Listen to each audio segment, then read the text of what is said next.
Hello, today is lesson 9.5, hyperbolas. A hyperbola is a set of all points P such that the difference of the distances between P and two fixed foci is called a constant, or is a constant. The line through the foci intersects the hyperbola at the two vertices. The transverse axis joins the vertices. So if the x squared term in the equation is positive, the transverse axis lies on the x-axis. If the y squared term is positive, the transverse axis lies on the y-axis.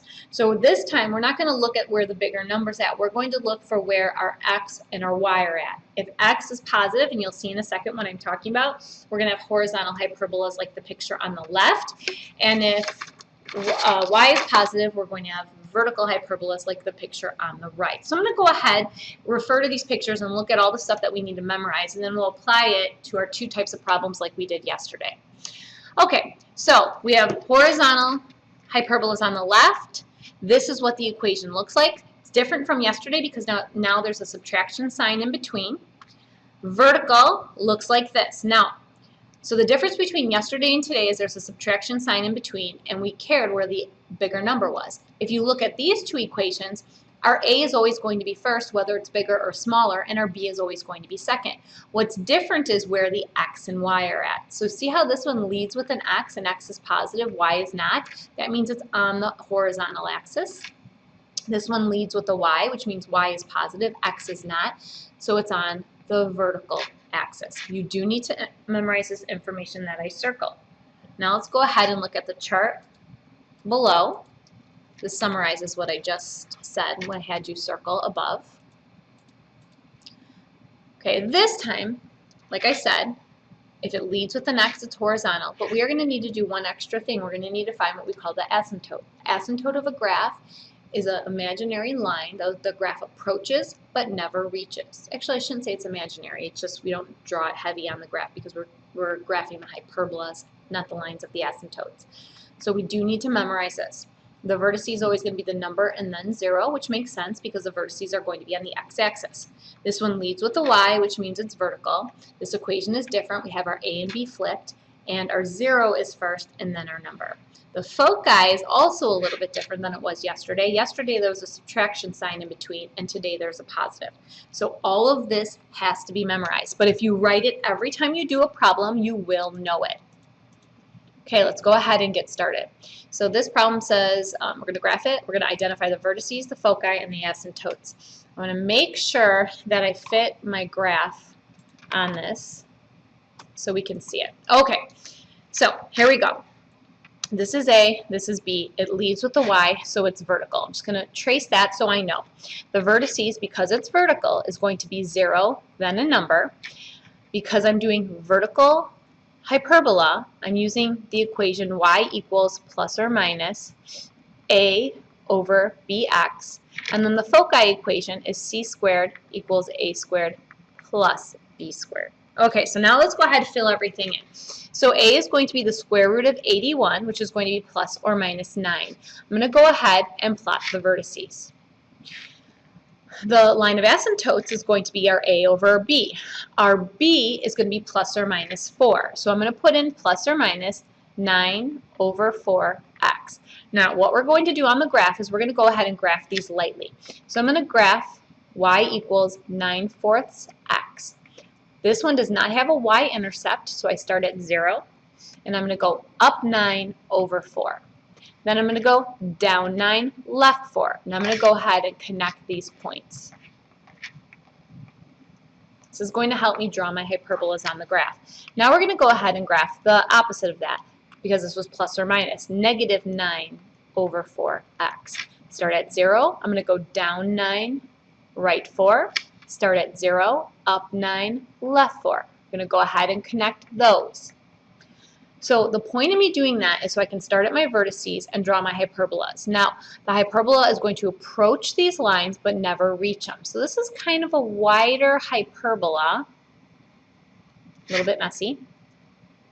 There we go. There we go. Okay, that's our picture. We're done with our graph. The last thing we need to do is find the foci. So I'm going to plug in a squared, which is 81, b squared, which is 16. Add the two of them, you get 97. So c squared equals 97, but for the foci, I don't want c squared, I want just c. So I square root both sides, and I get plus or minus square root of 97. Okay, I know this is a lot of information, so we're going to go ahead and try the next one. I'll give you a second to finish writing this down. Pause the video if you need to pause the video. Okay, welcome back. This is like the second problem we did yesterday in class, or yesterday in the notes when we were doing ellipses. It does not equal 1, so we need to get it to equal 1. So we're going to divide everything by 36. When I do that, I get x squared over 36 minus y squared over 4, because 9 goes into 36 4 times, equals 1. Now this is the equation I want. It leads with an x, which means it's horizontal, which means my vertices are going to be the number, then 0. My line of asymptotes is going to be the opposite as yesterday. It's going to be plus or minus b over a x. Foci is going to be the same thing, which is c squared, a squared plus b squared, and it's going to be the number first, then 0. Let's go ahead and fill in all this information. So the vertices are going to be the first number, so the plus or minus 6. I'm going to go ahead, plot those points on the graph. The line of asymptotes is going to be y equals, our b is the square root of 4, which is 2, over square root of 6, or square root of 36, which is 6, x.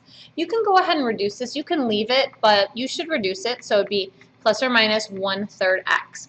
So I'm going to graph the line that's positive 1/3 x. Start at 0, go up 1 over 3, up 1 over 3, up 1 over 3. And I'm going to do the opposite. Down 1, left 3, down 1, left 3, down 1, left 3.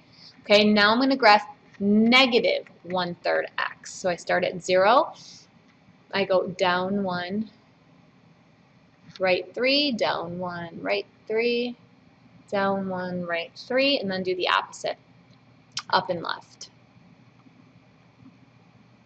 Go ahead, connect those lines. These hyperbolas are a little bit thinner, narrower I should say, than the ones in the previous problem. So I'm going to go ahead, start at my vertice, and get that as close to those lines as possible. Do the same on the other side.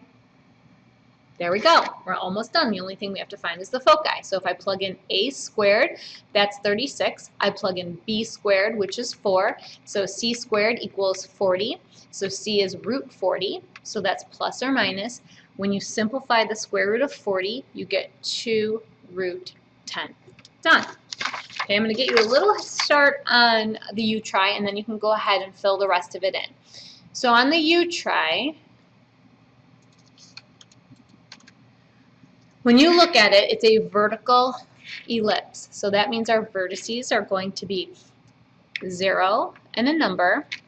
The line of asymptotes is going to be plus or minus a over bx.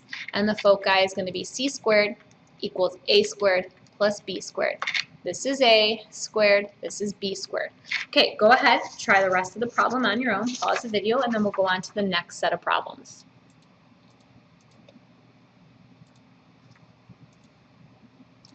Okay, we're going to do the same thing we did yesterday. If the vertices are at negative 3, 0, 3, 0, it's a horizontal hyperbola. So that means my equation leads with an x.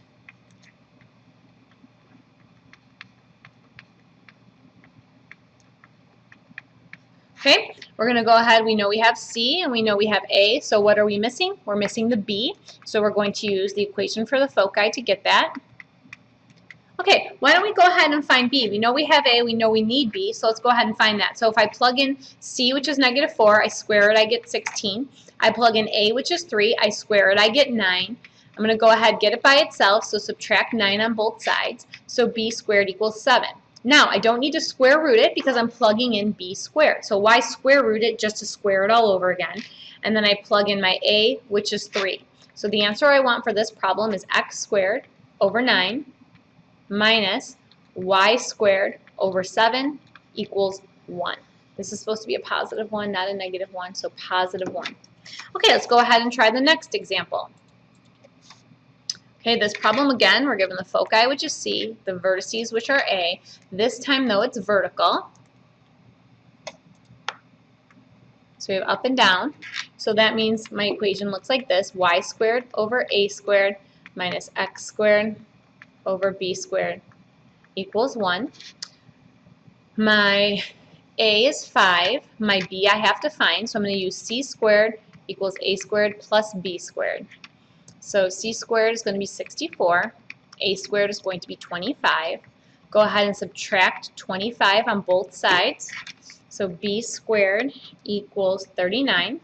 Plug 39 in for b squared. So we get y squared, over 25 minus x squared over 39 equals 1. Okay, I would like you to try the last you try problem on your own. Pause the video, try that. Take a look at the need to know. We're going to go back up to the beginning, and what you need to know is a lot of this information. You need to recognize the difference between horizontal and vertical. You need to understand the graphs for the equation for the line of asymptotes, what the vertices are, and what the foci is. Any questions, comments, or concerns, go ahead, write it at the bottom of the paper, and I'll see you tomorrow.